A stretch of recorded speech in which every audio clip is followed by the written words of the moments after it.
On one bright and sunny morning, Johnny and Joey decide to start a business.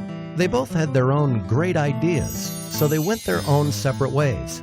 Johnny decided to start a brick and mortar store to sell his products. He rented out a nice building at a nice location. He hired a couple of salespeople. He printed brochures and flyers and direct mail pieces. He advertised in the local newspapers.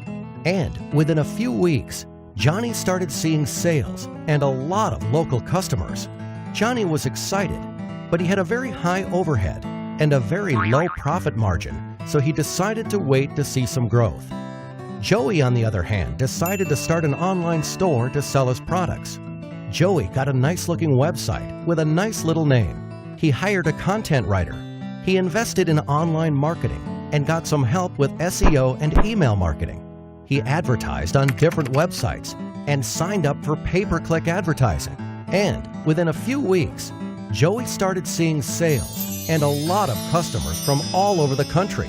Joey was excited since he had very low overhead and a very high profit margin, and he could not wait to see some growth. A year passes by. Johnny was still in the same building with the same salespeople and the same marketing strategy and the same local customers. His overheads were still very high and his margins were still very low, so he decides to wait another year to see some growth. Joey moved to a new office, hired more people, and kept getting a lot of new and repeat customers from all over the country. His overheads were still very low and his margins were still very high, so he decides to start another online store to sell a different line of products. Another year passes by.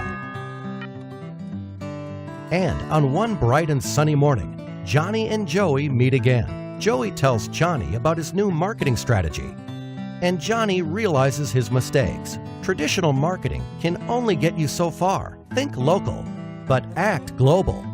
So this time, Johnny went back and fired his rusty salespeople and fired the old-school ad agencies that did the brochures, flyers, and newspaper advertising for him. He hired a good web company and outsourced all his online marketing to them. And within a few weeks, Johnny was again a happy man to see increased profits and lower overheads. And needless to say, he was very thankful to Joey for pointing him in the right direction.